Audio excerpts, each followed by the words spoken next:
Oh, I mean, I can't even think straight today when I was at work. It was just like crazy. There was just stuff coming left, right. Nintendo Switch rumors, Nintendo Switch news, proven reliable sources, Emily Rogers, the waifu status. You've got Let's Play video games, Laura K. Dale. You've just got all this stuff. Nvidia's CEO coming out and saying, yeah, you know those PS4 and Xbox One games and PC, those should be able to run on the Nintendo Switch no problem because of the architecture. Kind of like what I've been saying for a while now at this point. I had people arguing about gigabytes of RAM and all this stuff and how Nintendo Switch isn't going to be able to do this and that. And I'm like, yo, it's about the architecture, guys, and how fast is the RAM. That's really what it's about. But anyway, we've got a ton of stuff to get into. So what is up, everyone?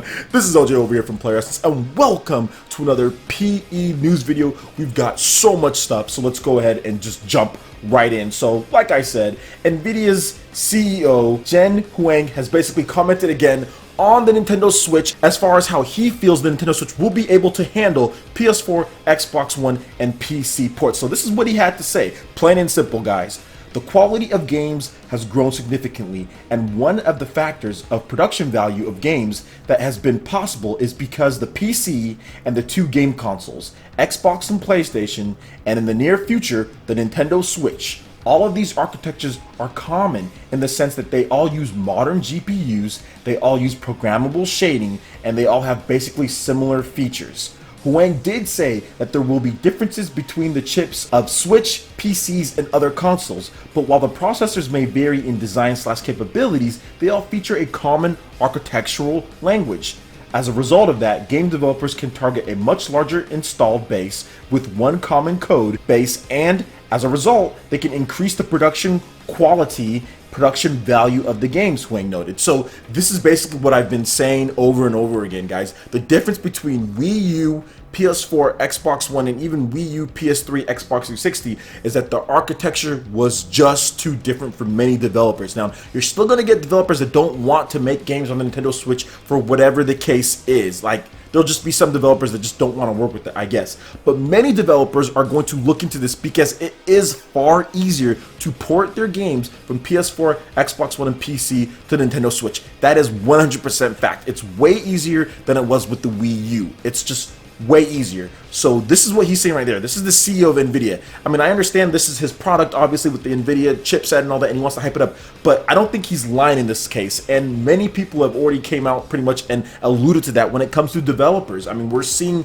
developers like Take-Two, we're seeing people like Bethesda. Bethesda, there's no way they would be supporting this Nintendo Switch if it wasn't easier to port over Skyrim Remastered, which we're going to talk about in a little bit. If it wasn't easy to port it over, if it wasn't something that was common for them, they wouldn't do it. Obviously, Bethesda isn't the best when it comes to ports outside of things and even getting their games running, you know, bug-free and stuff like that. So the fact that Bethesda is supporting it with Skyrim shows you that, yes, it is easier to port on as far as bringing over PS4 and Xbox One games, because I'm pretty sure that is just like a straight, as far as Skyrim Remastered, is just like a straight Xbox One port or PC port. I bet you anything, it was easy for them. They did it quickly and they just got it out there to, of course, have a presence at launch for the Nintendo Switch, because Skyrim is exactly the type of game I think Nintendo fans would like to play on the Nintendo Switch when it comes to third-party type of titles. Big, expansive world RPG, should have been on the Wii U. At least many people were looking forward to maybe playing that type of game on Wii U. Didn't get it. Come back for the Nintendo Switch years down the line, but at least it's the remastered, better version of the game. But let's go ahead and get into the next topic here, because we have a ton of stuff. Emily Rogers, waifu status, is back with some more content here, guys. And seriously, what she's saying here is awesome. So Mario Kart Switch will bring a mix of new and old to the table. So this is what she had to say. The Switch version of Mario Kart 8 will contain all of the previous Wii U content, tracks, characters, plus all of the Wii U DLC. This shouldn't come to a surprise, since there's a 3-minute Switch teaser showing off 2 players racing through one of the Mario Kart 8's DLC tracks, the Yoshi's Circuit, the GameCube one. But for those 3DS owners who skipped out on the Wii U, the Switch version of Mario Kart 8 should be a very tempting offer. But why should you, the Wii U owners, care? Because according to heard sources, the Switch version of Mario Kart 8 will feature just a ton of exclusive content not found in the Wii U version, such as brand new tracks, playable characters, and all new and improved battle mode. Plus, I've also received word, and pretty much Emily Rogers has put it out there, that there will be a Pokemon game within the first 12 months of the Nintendo Switch's launch. And there's some rumblings going around that it could be the third version of like Pokemon Sun, Moon, and whatever the next one is right after that. That's tied to those games. It could be that. If that is the case, guys, let me just say something right now. Mario Kart 8, amazing. That's going to sell gangbusters. The Nintendo Switch's online is definitely going to be better because the online and all of these remasters that are coming out are going to get a revamp and be better because Nintendo Switch's online infrastructure is going to be better.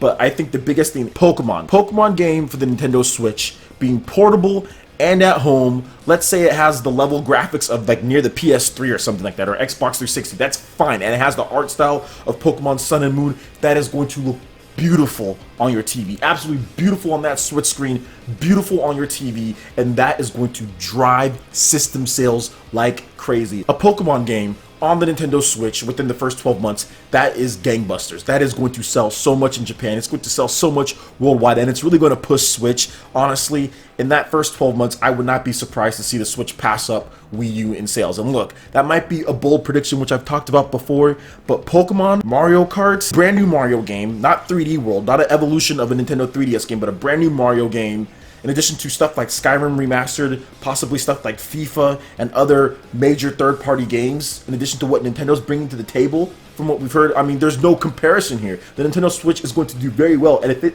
suits that $250 price tag and then $299 for an upper bundle, yo, I mean, this is going to be a very popular and attractive device that many people are going to pick up and play because, I mean, a Pokemon game, guys. A Pokemon, think about that. A Pokemon game that not only can you play portably, but you can also play at your home in HD. Finally, from Nintendo. After, what, 2 decades plus, we're finally going to get an HD Pokemon game. And no, not a Pokken tournament, but a real HD Pokemon game officially from Nintendo. That is exciting. That is just super exciting, so I'm hyped.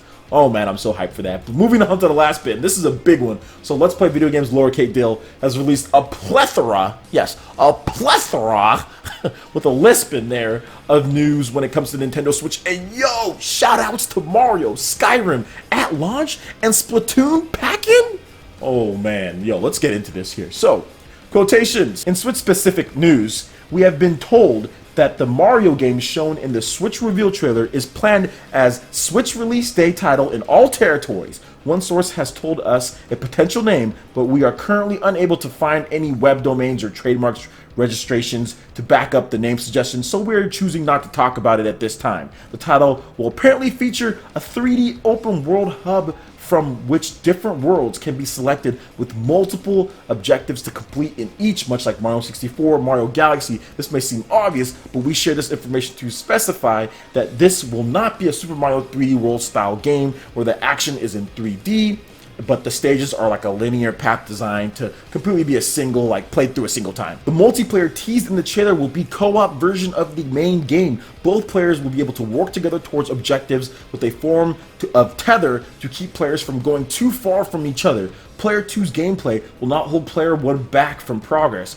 but player 2 can be one to complete an objective and be shown as receiving the level and reward. A screen will then show how much of the progress toward that success was down to each player, like how many red coins each player collected in a red coin stage. The Mario title has a demo in development ready for the press to play in January 2017. We have also heard that the current plan for the more expensive Switch SKU stock keeping unit to come bundled with a new version of Splatoon. A big part of the push for this will be 1 versus 1 mode where 2 players on separate Switches can fight over a map, switching their weapon of choice at will mid-game. Nintendo expects the short match nature of Splatoon to translate well to the handheld multiplayer, in that players need only commit a few minutes to a full multiplayer match. There are also plans to add additional single-player content to the game, and for the Switch version of the game to have a similar free content output schedule, very similar to the Wii U version of the game that people really enjoyed.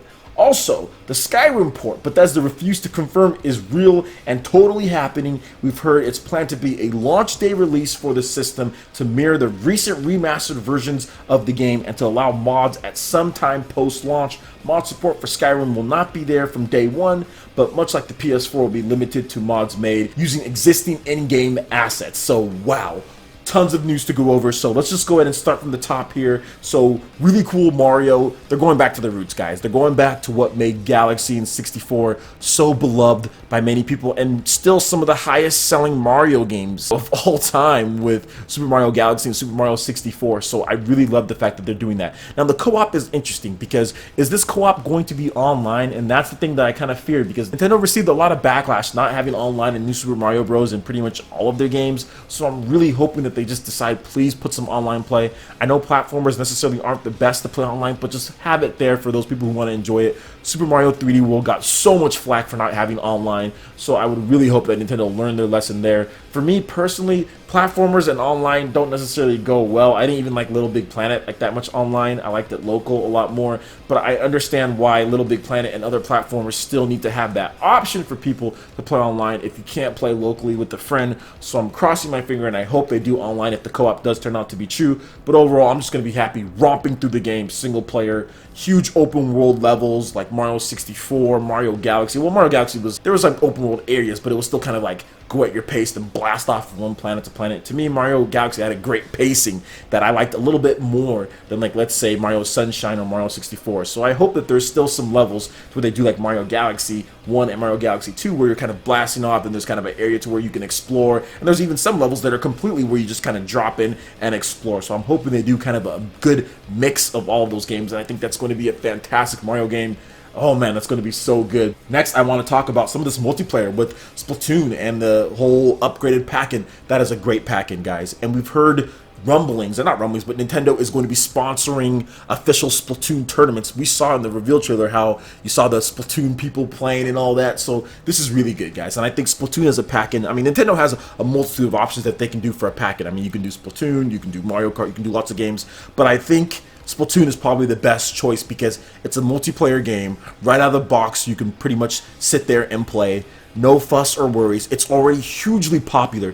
Everyone who has Splatoon on the Wii U at least is going to give this a consideration or thought. And all of those 3DS owners who didn't have a Wii U and are like, man, that Splatoon game looks pretty cool. Maybe they're going to make a 3DS version or something like that, but that never came. They're going to be looking at this. I think this is going to be a very popular bundle. If they do that Splatoon pack-in, everyone's going to buy that one. I mean, some people might not want Splatoon, so they'll go opt for the cheaper one and then buy Mario or buy Skyrim or buy something else. But I do think that Splatoon pack-in is a fantastic idea. Multiplayer game, very popular, lots of replay value, content being added. I mean, that is just a win-win. Nintendo is just setting up for something amazing. I'll talk about that at the end of this as far as I get through everything here, but really cool stuff there as far as Splatoon and adding new content and that being the pack-in game. And then next I want to talk about Skyrim. I think Skyrim, yes, it's old, but this is a very important game because it shows that Nintendo is going to have those expansive RPGs. This is something that Nintendo didn't have. This is something that you guys got to realize. Nintendo did not have this type of RPG on the Wii U at launch. Yes, it had Mass Effect 3, but Mass Effect 3 on the Wii U was just missing so many different things. Like, if this is Skyrim remastered, like they're saying that it's going to be, it should have all of the content that Skyrim remastered has on the other systems. Hopefully they put all of that there,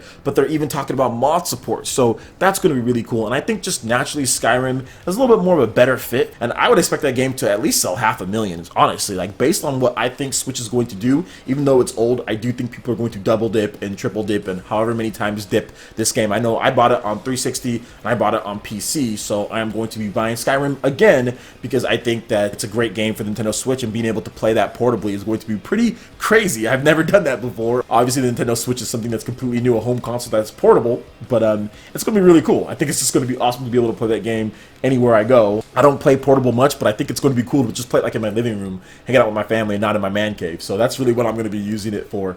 But overall, this is great news, guys. I mean, we're seeing the shapings of what Nintendo is doing. Like, obviously, they killed off the Wii U. They've been having this plan for a while now, and Nintendo is embarrassed. Obviously, they've been embarrassed with what happened with the Wii U. I think they're even embarrassed with the 3DS, and they know that they have to do better. Like, the Wii U and 3DS Nintendo just kind of ignored everything and just kind of said, we're going to make systems the way that we want to make them, and we're not going to listen to anything, and we're not going to have the architecture that developers want. And you can clearly see with what Mr. Huang said from Nvidia and what they're doing with third parties, getting like Bethesda as far as Skyrim on board, which is a game that was highly requested by many Wii U fans. Listening to the fans when it comes to those certain things, and it looks like online is going to be shaped up. You're going to have good pack-in games. You're going to have a consistent flow of, yes, ports, but they're going to be new content. There's going to be tons of new content in these games, in addition to great online multiplayer. Plus, we're going to have new games like the Mario and more stuff that they probably haven't talked about. New Pokemon game potentially coming in the pipeline. This is all in the first 12 months.